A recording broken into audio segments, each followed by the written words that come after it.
You are trying to solve the wrong problem. You think the problem is the screen, the habit, the temporary hit of dopamine. So you fight it. You tell yourself this is the last time. You download an app to count the days. And you treat your own mind like an enemy territory you need to conquer with brute force. You're like a man who is obsessed with keeping one single room of his house perfectly clean, scrubbing the floors for hours, while the foundation of the house is cracking, the roof is leaking, and the walls are about to collapse all around him. His one room might be clean for a day, maybe even a week, but it exists inside a system of total collapse. It is a futile effort. It is a losing strategy. And it is the exact strategy that society and the internet have sold to you. The truth you have not been told is that this habit you are fighting is not your core problem. It is a symptom. It is the anesthetic you use to numb the pain of a much deeper issue, an existential void. A life that lacks challenge, that lacks purpose, that lacks a genuine mission. You are not running towards cheap pleasure. You are running away from the quiet horror of a boring life. But what if I told you the entire strategy was flawed from the start? What if I told you that the secret to breaking free is not to fight the habit, but to make it completely and utterly irrelevant? Today, I am going to reveal the strategy of causal inversion. We are going to stop focusing on the symptom. We are going to declare war on the void itself. We are going to build a life you no longer need to escape from. The strategy is built on 4 principles. The 4 principles of a magnetic reality. Pay close attention, because your understanding of this problem is about to change forever. The first principle is the brutal audit, mapping the void. Before you can build, you must understand the empty territory you are working with. You need to look at your own life, not with shame, not with emotion, but with the cold, detached eyes of a CEO looking at a failing company's quarterly report. The numbers are bad. The strategy is failing. Emotion has no place here. Only data and ruthless assessment. So tonight I want you to conduct this audit. Look at your last week. Where did your time actually go? Be brutally honest. How many hours were spent in passive consumption versus active creation? How many hours did you spend challenging your body, pushing it to its limits? How many hours did you spend working on a difficult, meaningful project that is uniquely yours? How many hours did you spend in challenging social situations, testing your nerve, and building connections? This is where we dismantle the first myth society sold you, the myth of distraction. You have been told to find a hobby. This is perhaps the most insulting advice for a problem of this magnitude.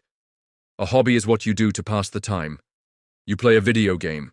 You watch a series. These are just different flavors of cheap dopamine. It is a lateral move from one form of consumption to another. You are trading one cell for another in the same prison. We are not here to find a hobby. We are here to define a mission. Your audit will show you the glaring absence of this mission. It will show you the void in raw, undeniable numbers. You must feel the discomfort of this data. This discomfort is the fuel for everything that comes next. Once you have mapped the void, you are ready for the second principle, the builder's triad, forging the weapons. With the audit complete, you know where the emptiness lies. Now, we fill it. Not with hobbies, but with the 3 domains of masculine construction. This is the triad. Think of it like forging a legendary sword. You need all 3 elements, or the blade will be useless. The first element is the body as your foundation. This is non-negotiable. You must engage in a form of physical training that is difficult and demands your respect. Weightlifting, martial arts, endurance sports. The pain you feel in the gym, the fire in your muscles, is the first and most powerful antidote to apathy. It rewires your brain. It builds discipline not through abstract thought, but through physical reality. You are not the same man after a brutal leg day as you were before. You prove to yourself, in the physical realm, that you can endure and overcome hardship. This physical dominance is the bedrock of your new reality. The second element is the mission as your compass. This is the core of the causal inversion. You must be building something, a business, a project, a complex skill, something that demands obsessive focus and pushes your mental limits. This is not your 9-to-5 job. Your job is what you do for money. Your mission is what you do for your soul. It is the thing you think about in the shower. It is the thing you work on when everyone else is asleep. It is the ultimate source of high-quality dopamine, the kind that comes from achievement, not consumption. This mission becomes the central organizing principle of your life. The third element is the arena as your test. This is the domain of social challenge. The void thrives in isolation, so you must deliberately seek out the fire of social pressure. This does not mean just hanging out with friends. It means putting yourself in situations that test your nerve. Starting conversations with strangers, leading a group, public speaking, going to places alone. This is where you forge true confidence, the kind that is earned through experience, not read in a book. Your body is the steel, your mission is the fire of the forge, and the arena is the hammer that strikes you into shape. Without all three, you are incomplete. This leads us to the deconstruction of the second great myth, the myth of willpower. You have been told to fight, to use discipline as a weapon. This is the strategy of an amateur. Willpower is a finite resource. It is a battery that drains throughout the day. Relying on it means you are weakest when you need to be strongest, when you are tired, stressed, or lonely. A superior man does not win by brute force. He wins by intelligent design. This brings us to the third principle, the architecture of inevitability, designing the battlefield. A man who understands this principle does not rely on willpower because he has engineered a life where the right choice is the path of least resistance.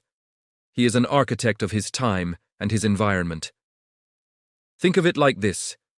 A foolish engineer tries to stop a powerful river with a dam made of willpower. The pressure builds, and eventually, the dam breaks. A wise engineer does not fight the river. He digs a new, deeper channel exactly where he wants the river to go. Soon, the water flows effortlessly down the new path. You must become that wise engineer. You do this in two ways. First, you architect your time. At the start of each week, you schedule non-negotiable blocks in your calendar for the builder's triad. Monday, Wednesday, Friday, 6 p.m., the body. Tuesday, Thursday, Saturday, 8 p.m., the mission. Sunday afternoon, the arena. It is not a choice anymore. It is an appointment you have with your own destiny. If it is not on the calendar, it is not real. Second, you architect your environment. You make desired actions easy and undesired actions hard. Your gym clothes are laid out the night before. Your workspace for your mission is clean and ready. Your phone is set to block distracting sites during your mission hours. You are removing the friction from the path of the builder and adding immense friction to the path of the consumer. This is how you win. Not by fighting a war every day, but by designing a system where the war is already won before it begins.